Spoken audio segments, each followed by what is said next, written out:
Gary, I guess when were you notified about this day? That people wanted this day to happen? Week, 10 days ago. What were you thinking? Well, it was a total surprise, of course. I got a call from one of the young ladies, and she told me that John had served with my dad and knew him well and had wanted to meet me for a long, long time. And they ran me down through the Monroe County Library and got my phone number, and so they said, would you mind spending a little time? And I said, I'd love it. I mean, I was amazed. This is something I didn't know existed. You said you've met a lot. You've met a couple other folks that served with your dad. How did this one compare? Well, the other two were not nearly as close to Dad as John was. There were two Chitwood boys, probably from Unionville originally. One of them lived in that house out on 446 right with the water tank, and the other one lived up in a house right. There was a service station there for a while, and he lived right behind the service station. And I got to talk to those guys at least once, but they weren't close to Dad. Like they were there the day he was killed, but they weren't 12 feet away. One was a lieutenant, and the other one was a staff sergeant. You've read up on World War II quite a bit. It seems like well read on it. Is that because of the circumstances of not knowing your father, and that gets you interested in it, or? Yeah, I'm always interested in history. I mean, I've studied Civil War, but actually the last 10 or 12 years, I became much more interested in Battle of the Bulge specifically,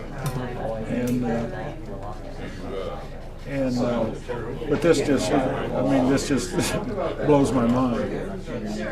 To think here I am, 71 years old, and I'm suddenly talking to a guy that was 12 feet from my dad when he was killed. Small world, huh? It is. It really is. What, did you have any idea what he was going to tell you today? Not the part about Dad knowing about me, no. They had told me that he was close to Dad the day that Dad was killed.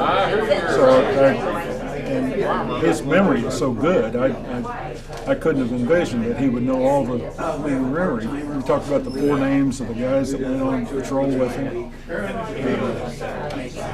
I mean, he's amazing. You've gone 71 years thinking that your father didn't know you were born. How's it feel to know that that's not true? It's just a shock. Like I said, I was supposed to be Judy. And then I had a cousin born about a year later, and they gave her the name Judy.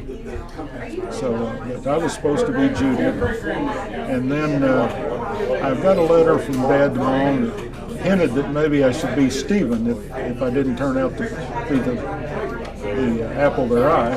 And I don't know how Mom came to Gary Richards, but I'm sure that was her doing. But anyway, I've been very fortunate. All my aunts and uncles, my grandparents, I've stayed in Bloomington. I graduated from IU and made a conscious decision to stay here, not knowing whether I could make a living or not. My wife's from Bloomington, and we started dating when she was in high school. And we've been married a long time, over 50 years. Wow.